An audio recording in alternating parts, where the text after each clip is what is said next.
अभी जब से भ्रष्टाचार के खिलाफ ये आंदोलन शुरू हुआ है, तब से किस्म किस्म के भ्रष्टाचार के आरोप, तरह तरह के आरोप उन लोगों पर लगाए जा रहे हैं जो कि भ्रष्टाचार के खिलाफ आवाज़ उठाते रहे। हमने बहुत बार बोला कि सरकार जांच करा ले, सरकार जांच करा ले।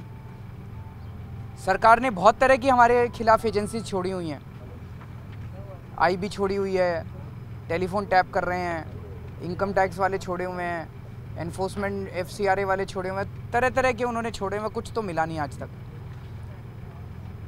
लेकिन फिर भी जब भी हम कोई मुद्दा उठाते हैं, कहते हैं प्रशांत भूषण की वो पालमपुर वाली ज़मीन, मयंक गांधी तो बिल्डर के साथ था। अब जब से हमने पार्टी का अनाउंसमेंट किया तो हमने अनाउंस किया था कि अगर पार्टी के किसी भी सदस्य के खिलाफ कोई आरोप लगेगा तो हमारा इंटरनल लोकपाल होगा। उस लोकपाल में हमारे 3 जजेस हैं जिनकी ईमानदारी के ऊपर देश में कोई उंगली नहीं उठा सकता, बिल्कुल निष्पक्ष। जस्टिस एपी शाह जो दिल्ली हाई कोर्ट के चीफ जस्टिस रह चुके हैं और अपनी ईमानदारी के लिए बहुत ही फेमस थे।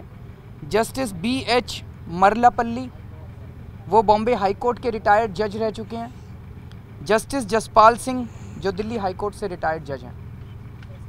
हमने कहा था कि अगर किसी भी, ये तीनों जजेस हमारी पार्टी के इंटरनल लोकपाल हैं, कि अगर किसी भी पार्टी के सदस्य के, पार्टी के ऑफिस बेरर के खिलाफ अगर कोई आरोप लगता है तो ये जजेस उसकी इंक्वायर करेंगे, और अगर ये जजेस कहते हैं कि गड़बड़ की है तो उस सदस्य को पार्टी छोड़नी पड़ेगी। 3 सदस्यों के खिलाफ बार बार कहा जाता है, प्रशांत भूषण जी, मयंक गांधी और अंजलि दमानिया। तो हम सोमवार को इन तीनों जजेस के पास, इस इंटरनल लोकपाल के पास ये तीनों केसेस भेज रहे हैं, प्रशांत भूषण जी के, अंजलि दमानिया के और मयंक गांधी के। और हमें उम्मीद है कि जल्द से जल्द, नहीं तो मैक्सिमम 3 महीने के अंदर, हम रिक्वेस्ट करेंगे उनको, बिकॉज़ वो जजेस को तय करना है कि वो कितने समय में, कि वो जल्द से जल्द इस पे अपना निर्णय दें। सारे सबूत हम उनके पास भेज देंगे, जो प्रश्न है वो भेज देंगे, और जनता के पास अगर कोई वो है तो हम 1-2 दिन में एक ईमेल आईडी अनाउंस कर देंगे, एक पता अनाउंस कर देंगे जहाँ पे जनता अपने सबूत भी भेज सकती है। और अगर ये तीनों जजेस कहते हैं कि दोष है तो उन सदस्यों को पार्टी छोड़नी पड़ेगी। और हम फिर से ये निवेदन करते हैं सरकार से कि आप अपनी सारी एजेंसी से इन लोगों की जांच करा लीजिए। अगर कोई दोषी पाया जाता है तो जितनी सज़ा कानून में लिखी है उससे दुगनी सज़ा आप हम लोगों को दे दीजिए। Arvind, what about yesterday's allegations? You've not responded till now, but clearly major allegations. YP Singh ji ने ये कहा, पहली चीज़ तो मैं ये कहना चाहता हूँ कि कल कुछ चैनल्स पे चल रहा था कि अरविंद मीडिया से बात नहीं कर रहे, अरविंद मीडिया से बात नहीं कर रहे, अरविंद मीडिया से बात नहीं कर। आप सारे लोग तो यहीं पे थे, हमने सारी चीज़ें दिखा दी थी आप लोगों को, क्योंकि पूरा दिन पॉसिबल नहीं हो पाता है ना, काम भी करना होता है। हमने सारा दिखा दिया था कि YP सिंह जी ने जो शरद पवार जी के खिलाफ सबूत दिए थे वो हम 15 मंत्रियों में यूज़ कर चुके थे, हमारी वेबसाइट के ऊपर है। उसके ऊपर तो 10 दिन तक मैं अनशन पे बैठा था, 10 दिन तक खाना नहीं खाया था, भाई शरद पवार जी के खिलाफ एक्शन लो। उससे ज़्यादा और क्या करेंगे हम लोग। तो अब परसों जो हम लोगों ने खुलासा किया था वो नितिन गडकरी जी के खिलाफ था, वो शरद पवार जी के खिलाफ नहीं था।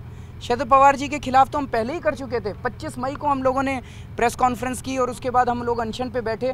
तो फिर रह क्या गया, आरोप क्या था? मेरे को तो अभी तक समझ नहीं आया कि आरोप क्या है, मेरे खिलाफ आरोप क्या है, मैंने क्या गलत किया, अभी तक मुझे समझ नहीं आया। तो वो सारा आप सारे साथियों को, मीडिया के साथियों को दिखाया हम लोगों ने, अपने मनीष ने उसके बारे में बात भी की। तो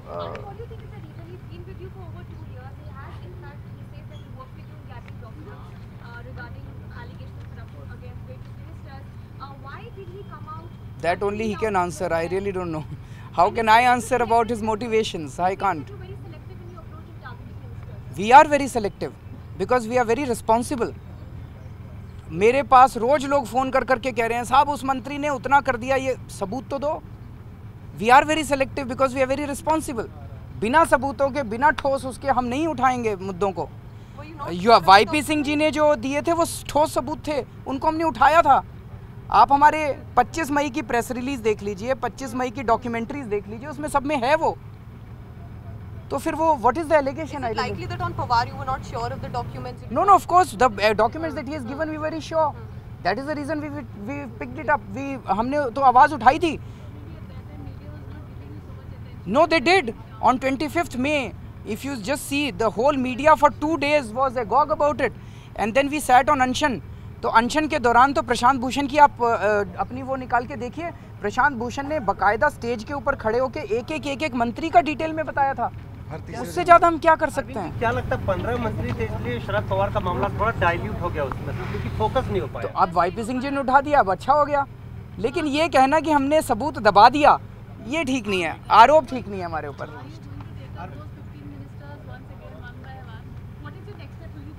नहीं, वो तो रिपीट करने से तो फायदा नहीं, आप ही लोग नहीं छापेंगे, आप कहेंगे ये तो पुरानी स्टोरी हो गई। आपके पास है, अब छाप दो। Let's see, lot of evidence is coming, but we are also examining those evidences. It is very easy to make allegations. Without evidence, we would not like to pick up anything. अगर strong evidence होगा तो हम करेंगे। The farmer that who you had named, he is now saying that he actually has shares in this particular company, Purti. It will be very interesting to see. It will be very interesting to examine when the shares got transferred in his name. Let's examine that. Are you saying that he changed it? In the past? You see, Saying he's under pressure. He's under pressure. certainly he is under pressure. Certainly he is under pressure, and it is very because on the morning when the press conference took place, I was present there. He called up Anjali and he was crying on the phone. He is certainly under pressure, and जो ये कहा जा रहा है कि पूर्ति group के 15,000 share उनको दे दिए गए, तो किस दिन ट्रांसफर हुए वो रजिस्ट्री तो वो चेंज नहीं कर सकते शायद गडकरी साहब। अरविंद जी, सलमान का इस्तीफा मांगा था, तो क्या जांच से पहले, तो क्या आप ये चाहेंगे कि अंजलि और जो आप 3 सदस्य बता रहे हैं पहले उनको सस्पेंड कर दिया जाए, जांच चलती रहेगी? वो जांच इन्फ्लुएंस नहीं कर सकते, सलमान जी जांच इन्फ्लुएंस कर सकते हैं, और वो ये तो कोई पद भी नहीं, अभी कोई किसी पद पे नहीं है। अगर कोई किसी पद पे होता तब तो बात थी। इन एनी केस हम उनसे पूछेंगे, अगर जो लोकपाल है वो ये कहेगा कि भाई इनको पहले निकाल दो, we have no problem. Let's see what the Lokpal, you see, निकालने का मकसद ये होता है कि जो व्यक्ति जिस पद पे है, क्या उस पद पे रह के वो उस जांच को इन्फ्लुएंस कर सकता है, सबूत बदल सकता है, गवाहों को तोड़ मोड़ सकता है? इनके पास तो कोई पद नहीं है। और हम ये सोचें कि अंजलि दमानिया जस्टिस AP शाह को इन्फ्लुएंस कर सकती है, I think that will be too far fetched. Allahabad high court ने अभी थोड़ी देर पहले एक नोटिस जारी किया है, आपकी NGO सलमान खुर्शीद की NGO और टीवी टुडे को उसमें पार्टी बनाया गया, राजू पल्लेकर की याचिका थी, उस पर नोटिस आप लोगों को इशू हुआ है। आपकी संस्था को जो पैसा मिला है उसमें इरेगुलरिटी की जांच की मांग की गई। कर लीजिए, हम तो कह रहे हैं, और ये कर भी चुके, पिछले 2 साल से कर रहे हैं, और कर लीजिए, हमारी भी जांच कर लीजिए, NGO की भी जांच कर लीजिए, सारी जांच कर लीजिए, करिए तो सही। क्या, मुझे आइडिया नहीं इसके बारे में। Thank you. आरोप लगाए गडकरी के ऊपर, दिग्विजय उससे संतुष्ट नहीं, आपको चिट्ठी लिखने वाले हैं, कह रहे हैं आपने गलत, आपने जो किया वो तो चिट्ठी लिख ही सकते हैं। Bala Saheb Thackeray and everybody in Bombay, the political establishment has come out strongly in support of Gadkari. Exactly, that proves our point. That proves our, सारे मिले हुए हैं। रॉबर्ट वाड्रा जी के खिलाफ आरोप लगे हैं तो सारी पार्टियां उनके सपोर्ट में आ जाती हैं। गडकरी जी के खिलाफ, गडकरी जी तो हमने सोचा था अपोजिशन में है, लेकिन उनके फेवर में तो शरद पवार आ गए, जो कि यूपीए में, यूपीए NDA, ये कौन किसमें अभी कुछ समझ नहीं आ रहा है देश को। Do you feel farmers often get trapped in these political games and in the sort of allegations? I don't think so. I think these are very important battles. These are not our battles, these are their battles. आप देश में वहाँ पे इकट्ठा तो कीजिए सारे farmers को, उनको हिम्मत तो दीजिए। जैसे ही आप हिम्मत देंगे वो बोलेंगे। उनकी लड़ाई कौन लड़ेगा इस देश के अंदर? उनको डराया जाता है, धमकाया, पहले उनकी ज़मीन छीन ली जाती है, फिर उनका पानी छीन लिया जाता है, और अगर उनकी आवाज़ उठने लगे तो उनको डरा धमका के चुप करा दिया जाता है।